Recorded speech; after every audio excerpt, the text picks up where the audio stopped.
नमस्कार मित्रांनो, आज आपण पन्हाळा किल्ल्याला भेट देणार आहोत, जो केवळ एक किल्ला नसून महाराष्ट्राच्या वैभवशाली इतिहासाचा आणि स्वराज्याच्या संघर्षाचा एक साक्षीदार आहे.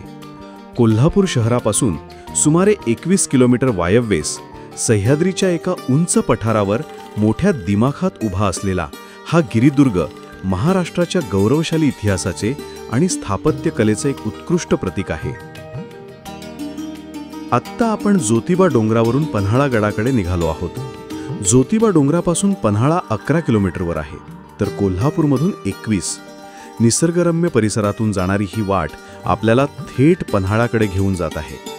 पन्हाळगडाला फार प्राचीन इतिहास आहे. आत्ता आपण पन्हाळा किल्ल्यात प्रवेश करत आहोत. डाव्या बाजूला किल्ले पन्हाळा हे नाव आपलं स्वागत करतंय. इथे थोडं प्रवेश शुल्क लागतं.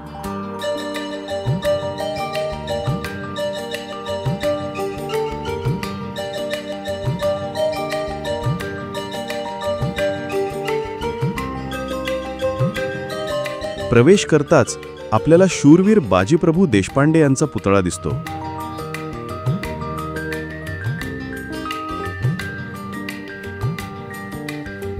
तर डाव्या बाजूला ग्रामीण रुग्णालय आहे.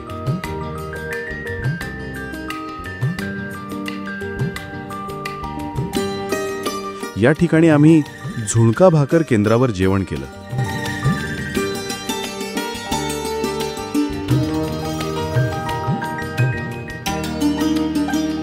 आता आपण दुतोंडी बुरुजाकडे चाललो आहोत.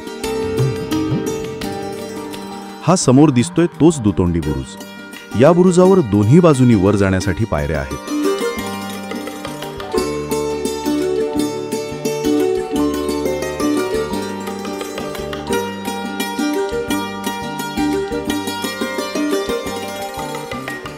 या बुरुजावरून आपल्याला संपूर्ण परिसर दिसतोय, अगदी सुंदर आणि निसर्गरम्य. पावसाळ्याचे दिवस असल्यामुळे ढग दाटून आले आहेत.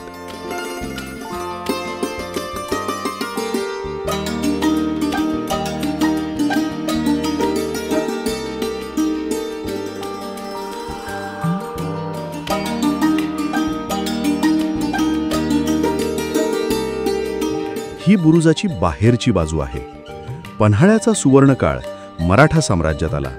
1659 मध्ये अफजल खान वधानंतर अवघ्या 18 दिवसांतच शिवाजी महाराजांनी पन्हाळा किल्ला जिंकला. हा किल्ला त्यांच्यासाठी एक महत्त्वाचा लष्करी तळ ठरला. छत्रपती शिवाजी महाराजांनी या किल्ल्यावर त्यांच्या बालपणीच्या घरांव्यतिरिक्त 500 दिवसांपेक्षा अधिक काळ काढला. आता आपण सज्जा कोठीकडे निघालो आहोत.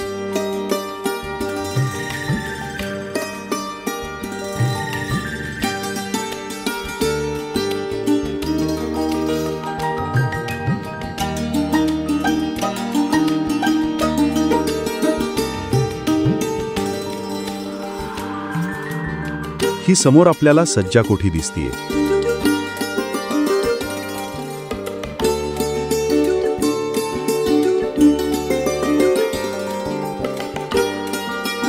सज्जा कोठी शेजारी एक छोटी इमारत आहे. ही सज्जा कोठी अतिशय भक्कम आणि भव्य दिव्य आहे.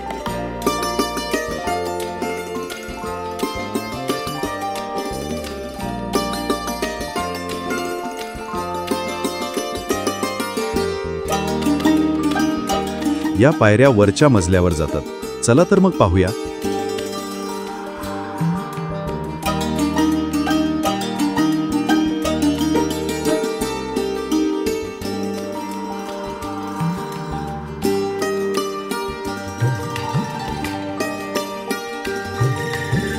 वरचा परिसर अगदी कोरीव आणि सुस्थितीत आहे.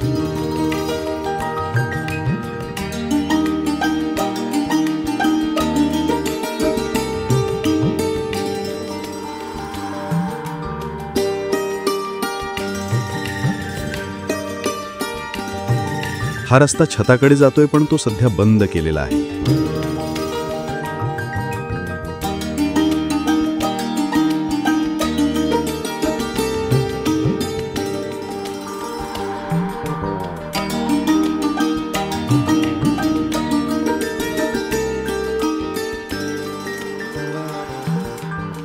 याला ब्रह्मगिरी, पन्नगालय, पराशराश्रम, पराशरगड, पद्मालय, पद्मनाल, पर्णाल पर्वत, पन्हाळदुर्ग, पन्हाल पर्वत अशा अनेक नावांनी ओळखले गेले आहे.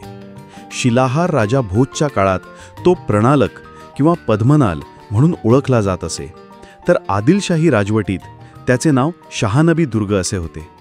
छत्रपती शिवाजी महाराजांनी तो जिंकल्यावर पुन्हा पन्हाळा हे नाव रूढ झाले. पन्हार किल्ल्याच्या बांधकामाबद्दल निश्चित माहिती नसली तरी काही ऐतिहासिक नोंदीनुसार याची तटबंदी इसवी पूर्व 200 ते 300 या काळात बांधली असावी. पराशर ऋषींनी येथे तपश्चर्या केली होती असे मानले जाते.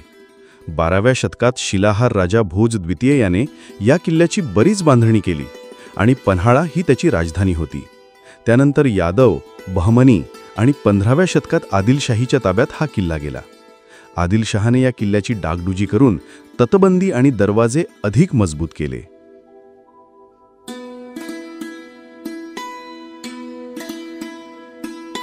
ही आपण मगाशी पाहिलेली इमारत आहे.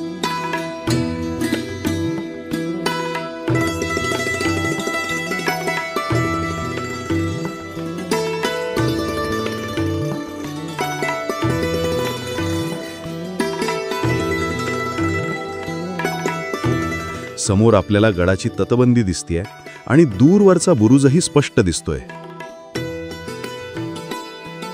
सज्जा कोठीवरील नक्षीकाम अत्यंत रेखीव आणि सुंदर आहे.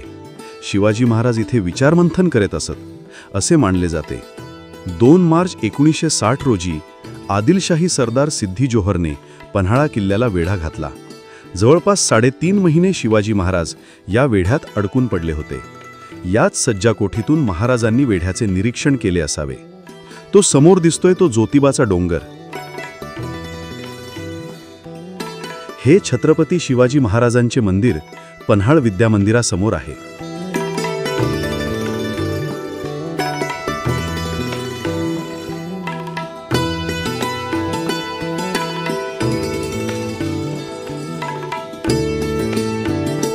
चला आता आपण हे विद्यामंदिर आतून पाहूया. मित्रांनो, हा खरं तर छत्रपती महाराणी ताराबाईंचा राहता राजवाडा होता, जो आता शाळेसाठी वापरला जात आहे.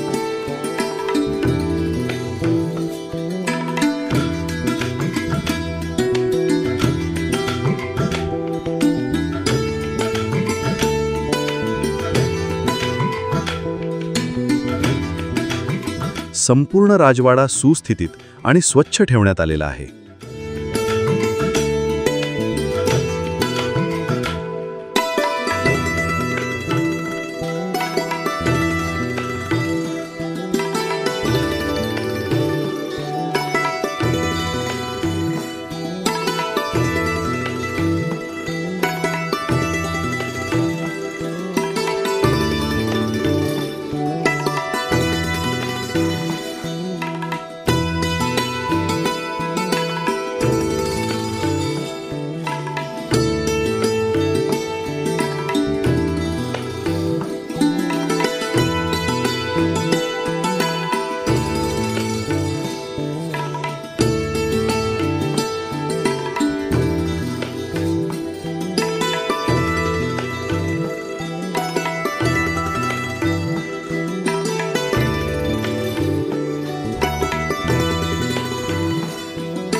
हे उजव्या बाजूला शिवतीर्थ उद्यान आहे.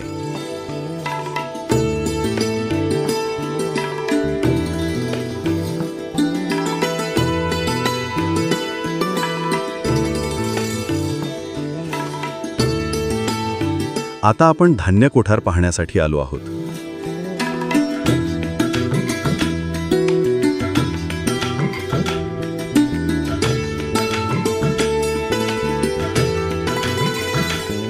हे धान्य कोठार खूप मोठ्या जागेवर पसरलेले आहे.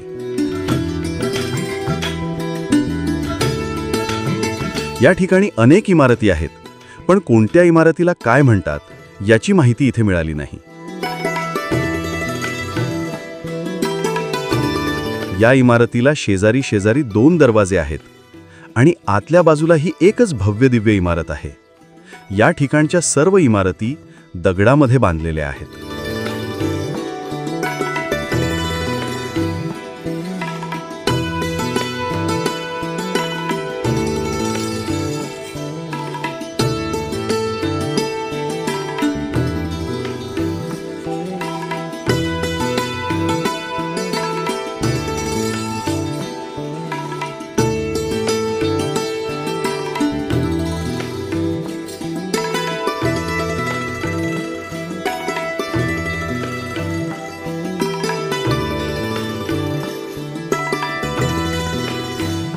ही भव्य इमारत बाहेरून दिसत आहे.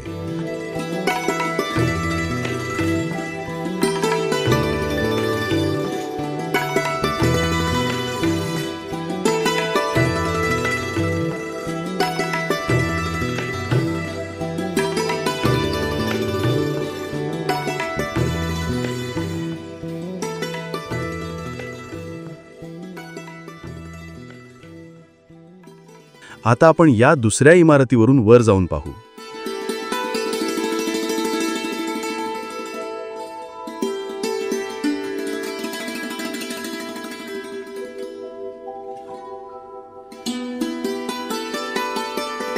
हा या इमारतीचा वरचा भाग आहे. ही इमारत 2 मजली आहे. पुढे छतावर जाण्यासाठी देखील पायऱ्या आहेत.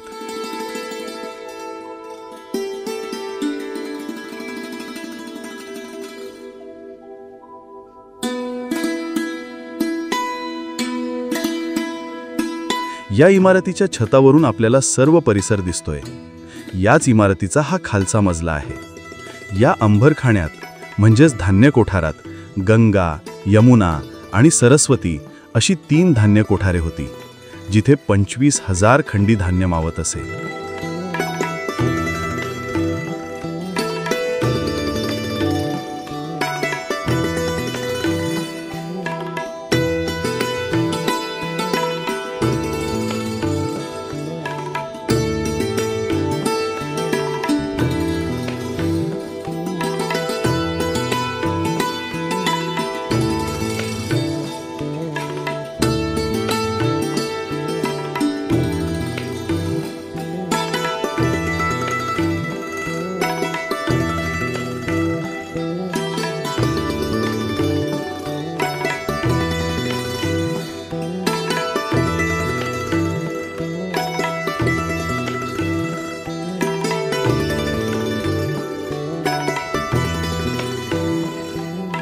अंधारी बाव किंवा अंधारी विहीर. मित्रांनो, आता आपण अंधारी बाव किंवा अंधारी विहीर पाहण्यासाठी जाणार आहोत. या ठिकाणी बरीचशी खेळणी आणि दुकाने आहेत. ही समोर आहे अंधारी बाव.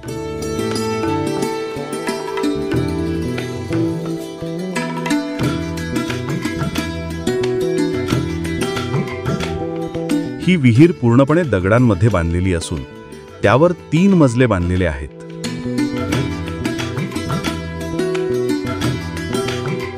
चला खाली जाऊन पाहूया ही बाव खालून कशी दिसते.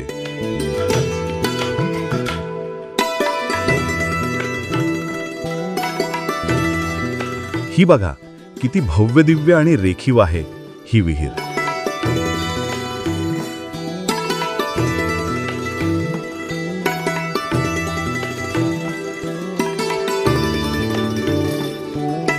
हा मधला मजला बरोबर विहिरीच्या वर बनवलेला आहे आणि दोन्ही बाजूला देखील अशाच खोल्या बनवलेल्या आहेत. ही 3 मजली भूमिगत विहीर आहे, जी शत्रूच्या वेढ्यातही गडावर पाण्याचा सुरळीत पुरवठा व्हावा यासाठी बांधली होती.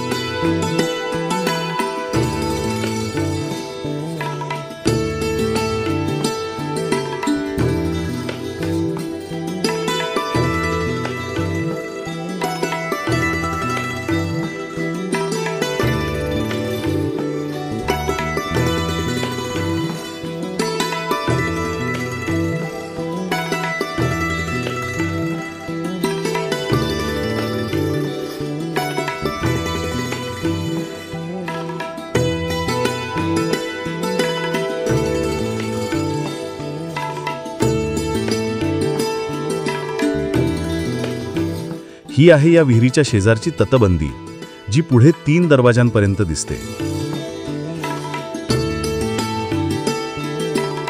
आता आपण 3 दरवाजाकडे चाललो आहोत.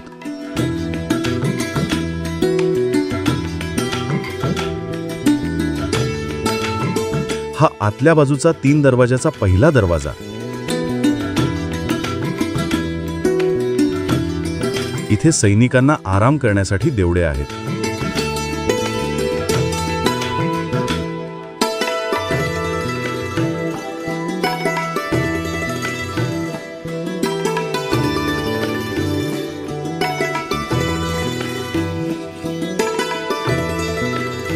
आता आपण 3 दरवाजाच्या मधल्या भागात आहोत.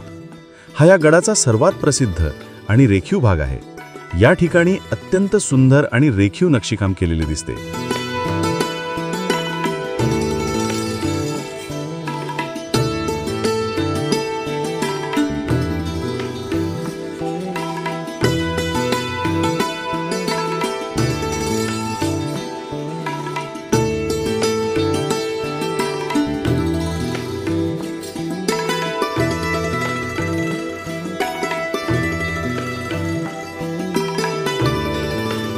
हा आहे 3 दरवाजाचा बाहेरचा म्हणजेच मुख्य प्रवेशद्वार. या ठिकाणी भक्कम तटबंदी आणि बुरुज आहेत. पावसाचे पाणी जाण्यासाठी इथे मार्ग बनवलेला आहे.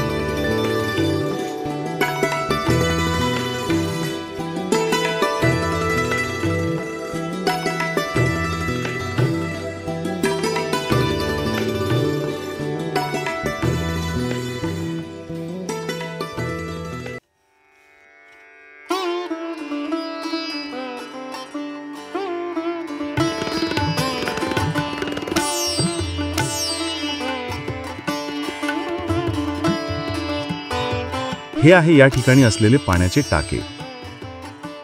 मित्रांनो, हा आहे वीर बाजीप्रभू देशपांडे यांचा पुतळा. ज्यांना इतिहास माहीत आहे त्यांना प्रसिद्ध पावनखिंडीच्या लढाईतील या शूरवीराची गाथा माहीतच असेल, ज्यांनी छत्रपती शिवाजी महाराजांच्या बचावासाठी आणि स्वराज्यासाठी आपल्या प्राणाची आहुती दिली होती. सिद्धी जोहरच्या वेढ्यातून महाराजांना सुरक्षित बाहेर काढण्यासाठी एक धाडसी योजना आखण्यात आली. महाराजांसारखे दिसणाऱ्या शिवाकाशीदांनी महाराजांचा वेश धारण करून सिद्धी जोहरला चकवा दिला. तर शिवाजी महाराज बाजीप्रभू देशपांडे आणि त्यांच्या मावळ्यांसह विशाळगडाकडे निघाले. पावनखिंडीच्या ऐतिहासिक लढाईत बाजीप्रभू देशपांडे यांनी आपल्या प्राणाची आहुती देऊन महाराजांना सुरक्षित पोहोचण्यास मदत केली.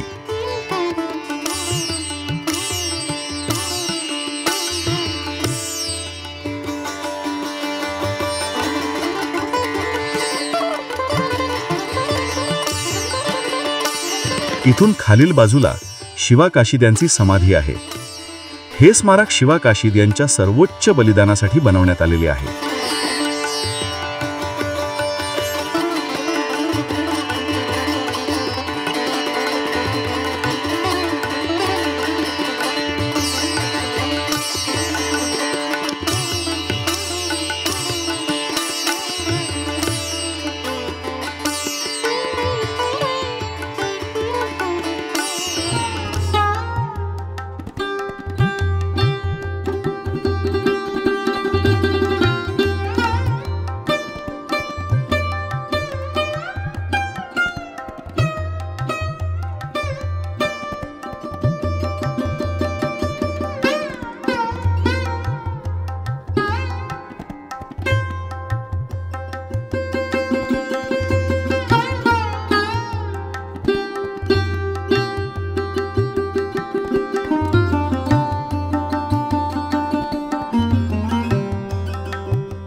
ही शिवाकाशीद यांची समाधी आहे.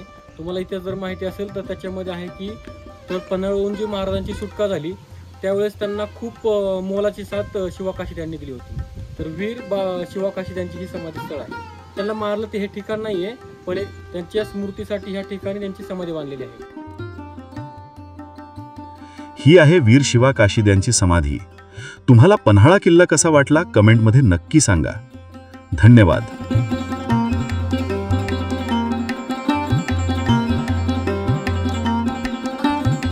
मित्रांनो, आपला मराठी नॉलेज वर्ल्ड हा चॅनेल इंस्टाग्राम, टेलिग्राम आणि फेसबुक यावर देखील आहे. तिथे फॉलो करण्यासाठी डिस्क्रिप्शनची लिंक नक्की पहा. हा व्हिडिओ जर तुम्हाला आवडला असेल तर हा व्हिडिओ लाईक करा, व्हिडिओ शेअर करा आणि आपल्या चॅनलला सबस्क्राईब नक्की करा. धन्यवाद.